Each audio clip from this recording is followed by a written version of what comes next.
नमस्कार शेतकरी मित्रांनो, मी ॲक्टिव्ह फार्मर आणि माझ्या शेतीविषयक यूट्यूब चॅनलमध्ये मी आपलं स्वागत करतो। शेतकरी मित्रांनो, यावर्षी थोडी नांगरणी आपण लवकर करतोय।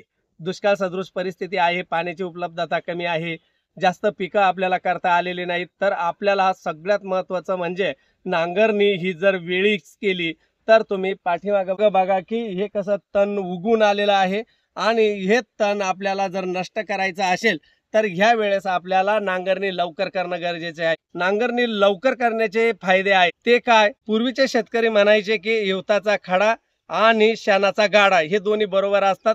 एक्झॅक्टली मित्रांनो, ते एकदम योग्यच आहे। आपण जर वेळीच नांगरणी केली, आपल्या जमिनीला थोडी थंडी मिळाली, थोडी उष्णताही मिळेल उन्हाळ्यामध्ये, तर अशा दोन्हीही वातावरणामध्ये आपल्या जमिनीतली जी माती आहे ती विघटन व्हायला मदत होते। त्याच्यामध्ये ज्या अपायकारक बुरशी आहेत त्याही मरायला मदत होते। त्याचबरोबर शेतकरी मित्रांनो, आपण दिवसा नांगरणी केल्यामुळे पक्षी आपल्या नांगरामागे फिरत असतात, त्यावेळेस जे कोश वगैरे पडलेले असतात त्या कोशामधून आपल्या पिकावर अळीचा प्रादुर्भाव होत असतो, तर तेही नैसर्गिकरित्या कंट्रोल व्हायला मदत होत असते। तर त्याच्यासाठी आपल्याला वेळीच नांगरणी करणं गरजेचे आहे। उगाच वेळ घालवून किंवा उन्हाळ्यात करूया असं म्हणून आपण जर वेळ मारून नेत असाल तर आपल्या जमिनीतील जे सूक्ष्म अन्नद्रव्य असतील, NPK असतील, ते अशा प्रकारे तण घेत असतं आणि आपल्या जमिनीची सुपीकता कमी होत असते। तर शेतकरी मित्रांनो, नांगरणी करणे म्हणजे आपल्या जमिनीची सुपीकता वाढवणे हा एक मुद्दा त्यामधून येतो, म्हणून तुम्हाला नांगरणी वेळीच करायची आहे। पण शेतकरी मित्रांनो, तुम्ही बघा की आपण शक्यतो बागायती क्षेत्रामध्ये नांगरणी जेव्हा करत असतो तेव्हा आपल्याला पाट पाण्याने पाणी उरलेल्या तिन्ही कोपऱ्यापर्यंत गेलं पाहिजे, याची ॲडजस्टमेंट करणं गरजेचं आहे। आणि त्याच वेळेस आपल्याला नांगरणी करतानाच ही गोष्ट ध्यानात ठेवायची आहे। नांगरणी करताना आपण जे नांगर आहेत तर ते नांगर ॲडजस्टमेंट करणं, त्याची सेटिंग करणं खूप महत्त्वाचं असतं। पण शेतकरी मित्रांनो, बागायती किंवा कोरडवाहू कोणतीही जमीन असली तरी आपण ॲडजस्टमेंट केलीच पाहिजे, जेणेकरून आपली माती नुसती सरकली नाही पाहिजे, तर त्याला पलटी बसली पाहिजे।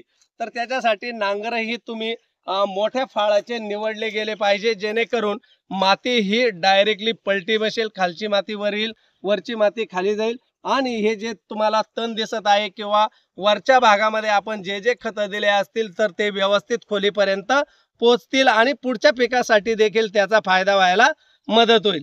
तर आपण बोलत होतो की नांगराची सेटिंग समपातळी नांगरणी करण्यासाठी कशी करायची।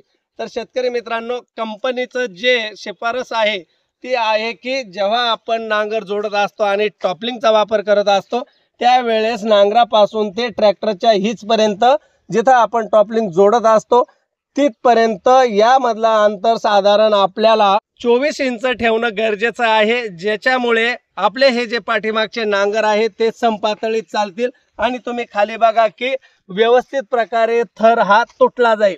त्यानंतर शेतकरी मित्रांनो, ही झाली एका नांगराची सेटिंग। पण जेव्हा हा पुढचा नांगर आपण वापरत असतो त्यावेळेस या नांगरांना देखील या नांगराच्या रेशोमध्ये मातीला पलटी दिली पाहिजे, तेव्हाच आपल्या जमिनीमध्ये आपल्याला समपातळी नांगरणी झाल्यासारखी दिसेल।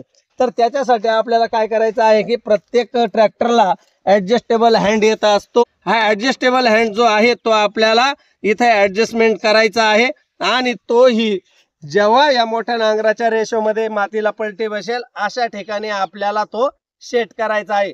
अशा पद्धतीने जर तुम्ही नांगर सेट केले तर मात्र तुम्ही समपातळी नांगरणी करू शकता। त्यानंतर तुमच्या जमिनीमध्ये तण नियंत्रण करू शकता, बुरशी असेल, रोग कीड असेल, याचं सगळं नियंत्रण ह्या काही थोड्याफार प्रमाणात का होईना नांगरणीच्या माध्यमातून होत असतं। त्याच्यासाठी नांगरणी करणं गरजेचे आहे, बागायती क्षेत्रामध्ये नांगराची सेटिंग करणं गरजेचे आहे।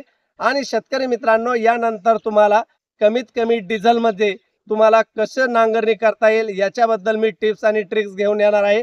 त्यासाठी तुम्हाला काय करायचं आहे की तुम्ही आज जर माझ्या चॅनलवर नवीन असाल तर माझा चॅनल सबस्क्राईब करून ठेवायचा आहे, इतर शेतकरी मित्रांना शेअर करायचं आहे, आवडलं तर लाईक करायला मात्र विसरायचं नाही। चला भेटूया अशाच माहितीपूर्ण, महत्त्वपूर्ण आणि नाविन्यपूर्ण व्हिडिओमध्ये। तोपर्यंत नमस्कार।